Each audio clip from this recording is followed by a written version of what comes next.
घरी आम्हाला बरेच वेळेस चहाला साखर नसायची, भाजीला तेल सुद्धा नसायचं। माझा पोलीस भरतीचा रिझल्ट गेला होता। मी फर्स्ट वेटिंगला होते। मी धड पासही नव्हते आणि फेलही नव्हते।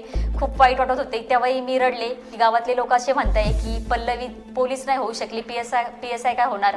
आणि हे ऐकून खूप वाईट वाटत होतं। जो अभ्यास आपण 4 वर्षात नाही करू शकलो तो अभ्यास मी फक्त त्या 50 दिवसामध्ये केला होता। स्वतःला पूर्णपणे अभ्यासामध्ये झोकून दिलं होतं। जिथं फक्त मुलींना संसारच करायचा असतो किंवा समाजाच्या नियमानुसार वागायचं असतं, त्याच समाजाला डावलून किंवा त्याच समाजाला विरोध करून त्या शेतकरी आईवडिलांनी, त्या कष्टकरी आईवडिलांनी मला इथपर्यंत पाठवलं होतं। आणि आज मी तुमच्या समोर खाकी वर्दीमध्ये उभी आहे। एप्रिलचा दिवस होता। पीएसआय पदाच्या 3ऱ्या टप्प्यापर्यंत मी पोहोचले होते आणि फिजिकल एक्झामसाठी आम्हाला रनिंगला बोलवलं। आम्ही 5 मुली रनिंगसाठी उभ्या राहिलो, पण माझं लक्ष होतं गोलवर आणि कानात एकच वाक्य घुमत होतं की पोलीस नाही होऊ शकली, पीएसआय काय होणार। हो, 2 वर्ष सतत अपयशात गेलं होतं आणि आणखी वर्ष वाया घालवण्याची माझी तर हिंमतच नव्हती। बाजार करण्यासाठी 100 रुपये जमवणाऱ्या माझ्या वडिलांनी लोकांकडून 5000 रुपयाचं कर्ज काढलं होतं आणि मला पीएसआय बनण्याचं स्वप्न दाखवलं होतं। स्वतःला एक अक्षर वाचता न येणाऱ्या माझ्या अशिक्षित आईने लोकांचे टोमणे खात मला शिकवण्याची तयारी ठेवली होती। लोक म्हणायचे की मुलगी आहे, किती शिकवणार, लग्न करून टाक। तिला मिळणारे हे टोमणे जणू काही माझ्यासाठीच होते। या सर्व गोष्टींचा मला खूप त्रास होत होता, परंतु ही शर्यत जिंकणं गरजेचं होतं आणि पीएसआय बनणे गरजेचं होतं। नमस्कार, मी पीएसआय पल्लवी जाधव। आज तुम्हाला ठामपणे सांगू इच्छिते की त्या शर्यतीपासून ते आयुष्यातल्या प्रत्येक शर्यतीवर मात करून माझा पीएसआयचा प्रवास पूर्ण केला। एक सर्वसाधारण शेतकऱ्याची मुलगी आज पीएसआय बनून तुमच्या समोर अशी उभी आहे। हाच प्रवास मी आज तुमच्या समोर शेअर करणार आहे। बालपणीचं सांगायचं म्हणजे आई वडील दोघेही शेती करायचे। गाव तसं छोटं, गावातली लोकही चांगली पण विचाराने जरा संकुचित होती। तिथे मुलींना शिकवलं जात नव्हतं। मला वाटतं की गावातली मोजून 2-3 मुलेच कॉलेजला जात असावी। मुलींना तर शिकण्याचा चान्सच नव्हता। 10वी झाली की त्यांचे लग्न केले जायचे। माझ्या गावातील बऱ्याच मुलींचे 10-15 वर्षामध्येच लग्न व्हायची। माझ्या बहिणीचे सुद्धा 15 ते 16 वर्षामध्ये लग्न झालेली। 10वीच्या नंतरही मुलींचं शिक्षण असतं याचं तर कोणाला याची माहितीच नव्हती। शाळेत असताना मी अभ्यासात हुशारच होते। 10वीला पास झाले। 10वी पास झाल्यानंतर कॉलेजला जाणारी माझ्या घरातली मी पहिलीच मुलगी होते। कॉलेजला 11वीला ॲडमिशन घेतलं, पण कॉलेज दूर असल्यामुळे आणि घरची परिस्थिती खराब असल्यामुळे मला कॉलेजला रेग्युलर जाता येत नव्हतं। मी आईवडिलांसोबत शेतात काम करायचे आणि हप्त्यातून 1 वेळाच मला कॉलेजला जायला मिळायचं। असं करतच मी माझं कॉलेजचं शिक्षण पूर्ण केलं। आईवडिलांनी मला ग्रॅज्युएशनपर्यंत शिकवलं होतं, पण आता तेही समाजासमोर आणि समाजाच्या टोमण्यासमोर हतबल झाले होते आणि त्यामुळेच त्यांनी आता माझ्यासाठी लग्नाचे स्थळ बघायला सुरुवात केली होती। आणि असंच एके दिवशी माझी आई मला तिच्यासोबत एका लग्नाला घेऊन गेली आणि तिथे तिला तिचे काका भेटले आणि त्या काकाला तिनं सांगितलं की माझी ही मुलगी आहे, हिच्यासाठी एखादा चांगला मुलगा बघा। आणि जेव्हा बाबाला हे माहीत झालं तेव्हा त्यांनी माझ्याशी बोलणं केलं। मला त्यांनी विचारलं की एज्युकेशन काय झालं वगैरे, तर मी त्यांना सांगितलं की माझं जस्ट ग्रॅज्युएशन झालं आहे, आता मी MA फर्स्ट इयरला ॲडमिशन घेतलं आहे। तर बाबाला माझ्याकडे बघून असं वाटलं की ह्या मुलीमध्ये काहीतरी क्वालिटी आहे किंवा ही काहीतरी करू शकते। त्यांनी मला माझे 10वी 12वीचे मार्क विचारले। मी ते त्यांना सांगितले। त्याच्यानंतर ते आईला बोलले की हिचं लग्न करू नको, हिला तू आणखी पुढं शिकव, ही नक्कीच काहीतरी करेल। आणि त्या दिवशी त्यांनी मला MPSCचं मार्गदर्शन केलं। बाबांनी मार्गदर्शन केल्यानंतर स्वप्न तर दिसले होते, परंतु आता सगळ्यात मोठा प्रश्न होता तो वडिलांना कन्व्हिन्स करणे। घरी आल्यावरती आईने आणि मी माझ्या वडिलांना कन्व्हिन्स केलं। मला घराच्या बाहेर जाऊन शिकायची खूप इच्छा होती, परंतु तो चान्स कधीच मिळाला नव्हता आणि आता हा चान्स मला मिळणार होता। परंतु सगळ्यात मोठा प्रश्न होता पैशाचा। आर्थिक परिस्थिती खूपच बिकट होती। घरी आम्हाला बरेच वेळेस चहाला साखर नसायची, भाजीला तेल सुद्धा नसायचं आणि अशा परिस्थितीमध्ये घराच्या बाहेर जाऊन शिकणं म्हणजे हा खूपच मोठी समस्या होती। मग वडिलांना कन्व्हिन्स केल्यानंतर त्यांनी मला परमिशन दिली, परंतु सगळ्यात मोठा प्रश्न आता पैशाचा होता।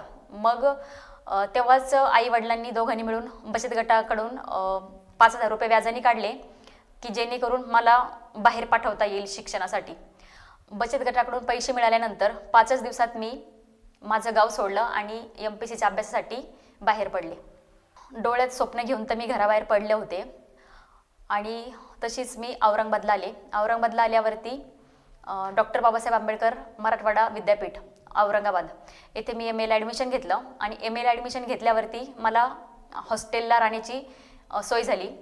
हॉस्टेलला एका रूममध्ये 4 मुली असायच्या, परंतु त्या काळामध्ये एका रूममध्ये 8 मुली ठेवल्या जायच्या आणि अशाच ठिकाणी मी राहत होते. सगळ्यात मोठं माझ्यासमोर एकच ध्येय होतं की कोणती तरी नोकरी मिळवून गावी परत जायचं आणि तेव्हाच मी ठरवलं की MPSC मध्ये PSI ही एक पोस्ट असते आणि युनिफॉर्मबद्दल अट्रॅक्शन होतं, म्हणून ठरवलं की आता आपण PSIचाच अभ्यास करायचा. आणि या काळामध्ये माझं MA ही सुरू होतं, PSIचा अभ्यासही सुरू होता. घरची परिस्थिती हलाखीची होती, पैशाचा आर्थिक अडचणी नेहमीच असायची, त्यामुळे युनिव्हर्सिटीमध्ये कमवा आणि शिका एक योजना आहे, त्या योजनेमध्ये मी भाग घेतला. MPSCचा अभ्यास सुरू केल्यावरती माझा पहिला रिझल्ट आला तो staff selection commission through central PSIचा. PSIचा प्रीचा रिझल्ट आल्यावरती मी खूप खुश होते. त्याच्यानंतर मेन्सची डेट आली. मी मेन्स एक्झामची तयारी चांगली केली, एक्झामही दिली. त्याच्यानंतर माझं फिजिकलची डेट आली. मी फिजिकलसाठी पुण्याला गेले. फिजिकलमध्ये मी पश्चिम भारतातल्या मुलींचं फिजिकल होतं.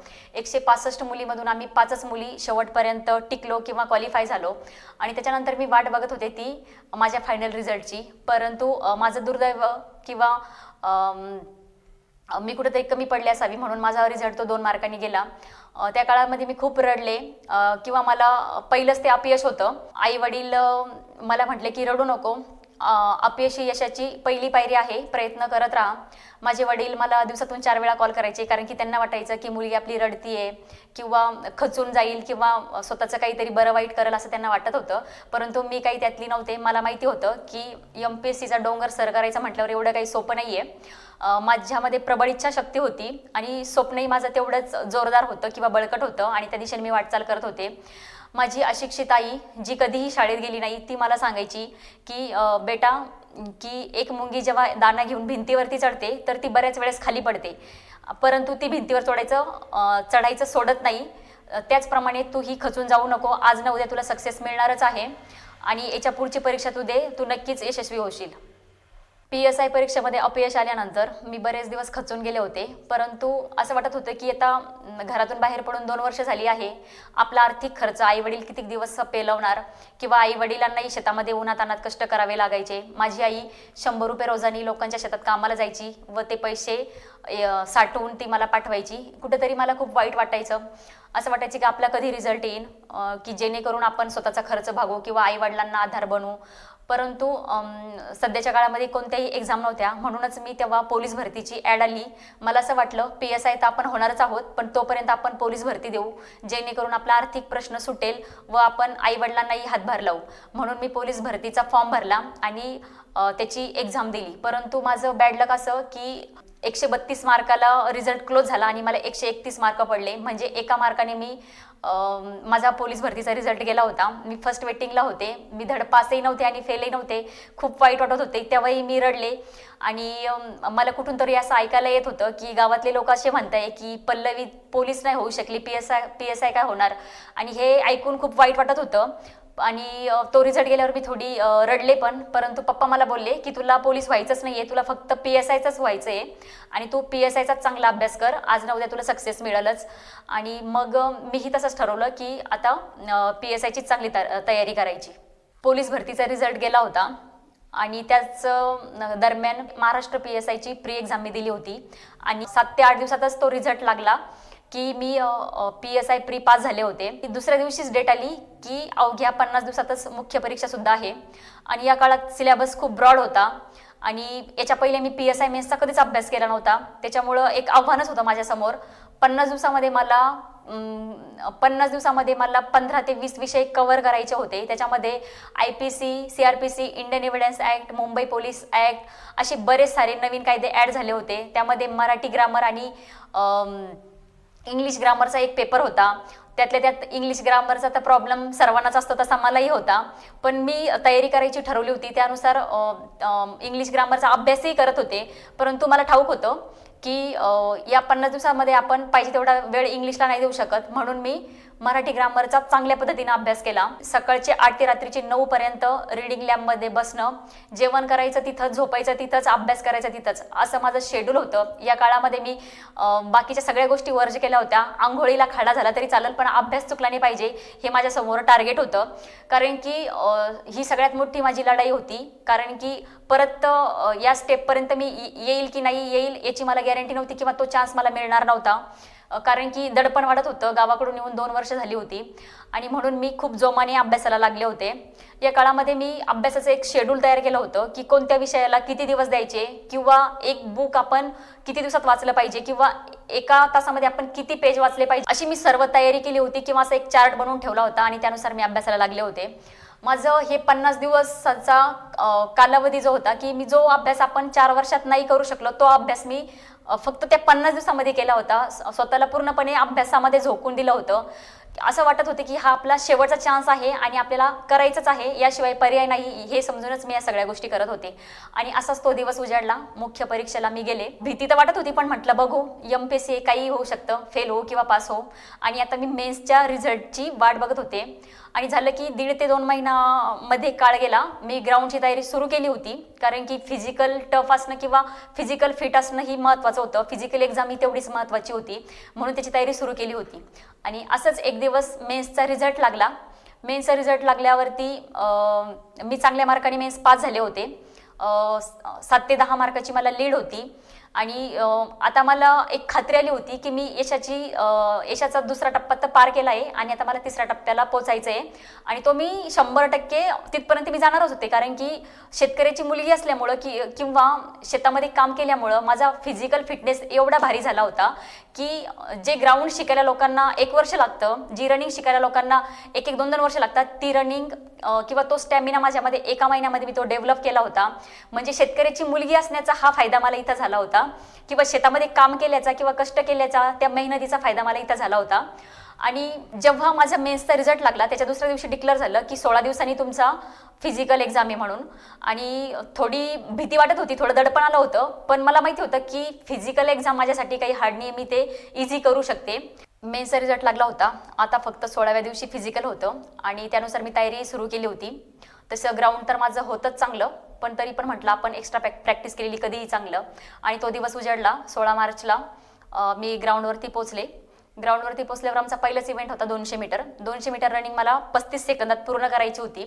तयारी माझी चांगली झाली होती, विश्वासही होता, परंतु ते आता मला प्रॅक्टिकली करायचं होतं. इव्हेंटसाठी आम्हाला लाईनवरती उभं केलं आणि आमचा टायमिंग सुरू झाला. 200 मीटर रनिंग करून मी एंड लाईन कट केली. आणि पण काळजाचे ठोके वाढले होते. नेमका आपले टायमिंग किती आला, मार्क किती पडतील ही धाकधूक होती. आणि तेवढ्यात ज्यांनी माझा टायमिंग घेतला होता त्यांनी मला सांगितलं की मॅडम कॉंग्रॅच्युलेशन, तुम्ही 40 पैकी 40 मार्क घेतले, तुम्ही 32 सेकंदातच आले. मला खूप आनंद झाला कारण की सगळ्यात टफ इव्हेंट हा होता आणि हा टफ इव्हेंटच मला क्वालिफाय व्हायचं होतं आणि तो मी क्वालिफाय झाले होते. खूप आनंद झाला होता. त्याच्यानंतर सेकंड इव्हेंट होता आमचा 3 किलोमीटर वॉकिंग. 3 किलोमीटर वॉकिंग मला 23 मिनिटात करायची होती. ती वॉकिंग मी 22 मिनिटातच केली आणि त्याच्यामध्येही मी 40 पैकी 40 मार्क घेतले होते. म्हणजे असे एकूण माझे 80 मार्क पूर्ण झाले होते. आता लास्ट इव्हेंट राहिला होता माझा गोळाफेकचा, पण पहिल्यापासूनच तब्येत खूप वीक होती. परीक्षेचं टेन्शन, अभ्यासाचं टेन्शन, ग्राउंड करायचं, मेसचं खायचं, त्याच्यामुळं तेवढी काही एनर्जी नव्हती माझ्यामध्ये. आणि 15 मार्काचा मी गोळा तेव्हा फेकायचे, पण त्या दिवशी माझं बॅड लक आणि खूप ऊन पण झालं होतं. एक ॲपल मी खाल्लं आणि त्या एका ॲपलवरती मी तो गोळा फेकला होता आणि त्या दिवशी 15 मार्क पडायच्या ऐवजी मला 13च मार्क पडले. पण ऑल ओव्हर मला 93 मार्क होते. 100 पैकी 93 मार्क घेणारी मी महाराष्ट्रातली एकमेव मुलगी होते माझ्या बॅचला. आणि तिथं ग्राउंडवरतीही सगळ्यात जास्त मार्क घेणारी मीच होते. आणि अशा प्रकारे माझं फिजिकल एक्झाम मी क्वालिफाय झाले. त्याच्यानंतर आम्हाला अर्धा तास दिला गेला. अर्ध्या तासामध्ये आम्हाला तयार व्हायचं होतं आणि ड्रेसअप करून इंटरव्ह्यूसाठी यायचं होतं. अर्ध्या तासामध्ये मी ड्रेसिंग केली, माझे डॉक्युमेंट्स फाईल घेतली आणि इंटरव्ह्यूसाठी थांबले. थोड्याच वेळात माझा इंटरव्ह्यूचा नंबर आला. इंटरव्ह्यूच्या ऑफिसमध्ये मी एंट्री केली हॉलमध्ये आणि सगळ्या गोष्टी जशा लोकांनी सांगितल्या तर त्याच्यानुसार मी फॉलो करत होते. आणि पहिल्यापासूनच स्वतःमध्ये किंवा पहिल्यापासून म्हणजे ते काम मला वाटतं की जन्मजात देणगी असावी. कॉन्फिडन्स तर एवढा दांडगा आहे आणि त्याचाच फायदा मला तिथे झाला. मी एकदम माझ्या स्टाईलने हॉलमध्ये गेले. माझा परिचय वगैरे झाला. मला त्यांनी प्रश्न विचारले. त्याच्यानुसार मी 25 प्रश्नापैकी 22 प्रश्नाची उत्तर देण्याचा प्रयत्न केला. 22 प्रश्नाची उत्तरे मी बरोबर दिली. इंटरव्ह्यू झाला, मी बाहेर पडले आणि एक कुठेतरी विश्वास आला होता की माझा रिझल्ट येणारच आहे. पण परत एक भीती पण होती की MPSCचा काही भरोसा नाही, काहीही होऊ शकतं शेवटपर्यंत, मेरिट लिस्टपर्यंत काही सांगू नाही शकत. आणि आता घरी आल्यावरती फक्त मी एकच वाट बघत होते की फायनल रिझल्ट कधी लागेल. आणि शेवटी झालं असं की 2 महिन्यानंतर तो सोन्याचा दिवस होता माझ्यासाठी. तो सोन्याचा दिवस उजाडला 20 मे 2015ला. दुपारचे मला वाटतं 3 वाजता रिझल्ट डिक्लेअर झाला असेल. मला एक जणाकडून फोनवरती समजलं, मॅडम तुमचा रिझल्ट आला आहे आणि तुम्ही महाराष्ट्रामध्ये SC कॅटेगरीमध्ये मुलीमध्ये सेकंड आले आहात.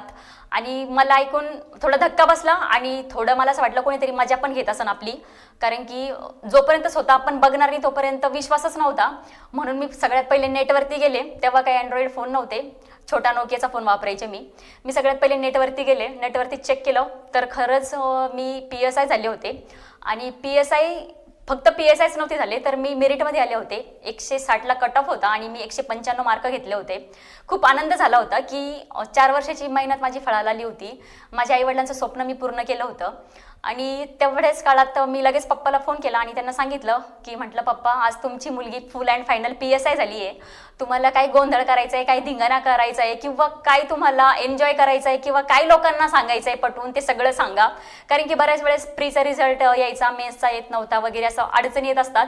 म्हणजे MPSCचा डोंगर खूप मोठा आहे, प्रीपासून फायनलपर्यंत काय होईल सांगता येत नव्हतं. म्हणून मी पप्पाला सांगायचे की कधीच कोणाला शेअर नका करू जोपर्यंत फायनल रिझल्ट येणार नाही. मग त्या दिवशी मी फुल अँड फायनल त्यांना सांगितलं की तुम्हाला काय करायचं ते करा. आणि अक्षरशः त्यांनाही खूप आनंद झाला होता, कारण की ज्या परिस्थितीतून त्यांनी मला इथपर्यंत पाठवलं होतं कदाचित ती खूप मोठी गोष्ट होती. एक सर्वसामान्य कुटुंबातली एक शेतकऱ्याची मुलगी की जिथं फक्त मुलींना 10वीपर्यंत शिकवलं जात होतं किंवा जिथं फक्त मुलींना 15 वर्षात लग्न लावले जात होते, जिथं फक्त मुलींना संसारच करायचा असतो किंवा समाजाच्या नियमानुसार वागायचं असतं, त्याच समाजाला डावलून किंवा त्याच समाजाला विरोध करून त्या शेतकरी आईवडिलांनी, त्या कष्टकरी आईवडिलांनी मला इथपर्यंत पाठवलं होतं. आणि आज मी तुमच्यासमोर खाकी वर्दीमध्ये उभी आहे. आणि मला असं वाटतं की प्रत्येकजणच हे करू शकतो, फक्त आपल्याला करायची जिद्द पाहिजे, प्रबळ इच्छाशक्ती पाहिजे आणि इच्छेला कृतीची जोड द्या. कृती केल्याशिवाय काहीच होणार नाही. अशक्य असं काहीच नाही आहे आयुष्यामध्ये. आपण सर्व काही करू शकतो, फक्त स्वतःवरती विश्वास ठेवा. स्वतःवरती विश्वास असला तर तुम्हाला जगात कोणीच हरवू शकत नाही. आणि जेव्हा आपण सक्सेस मिळवतो आणि त्या सक्सेस मिळाल्यावरती आपल्या आईवडिलांना जो आनंद होतो तो आनंद आपण करोडो रुपयातही विकत घेऊ नाही शकत. म्हणून प्रत्येकाने आपल्या आईवडिलांना तो आनंद मिळवून देण्याचा प्रयत्न करा आणि सर्वांनी तयारीला लागा. येतील वादळे, खेटील तुफान, तरीही वाट मी चालते. अडथळ्यांना भिवून अडखळणे पावलांना माझ्या पसंत नाही. जय हिंद, जय महाराष्ट्र. थँक्यू. हा व्हिडिओ आपल्याला कसा वाटला हे आम्हाला कमेंट सेक्शनमध्ये कळवा आणि आपल्या मित्रांसोबत शेअर करायला विसरू नका.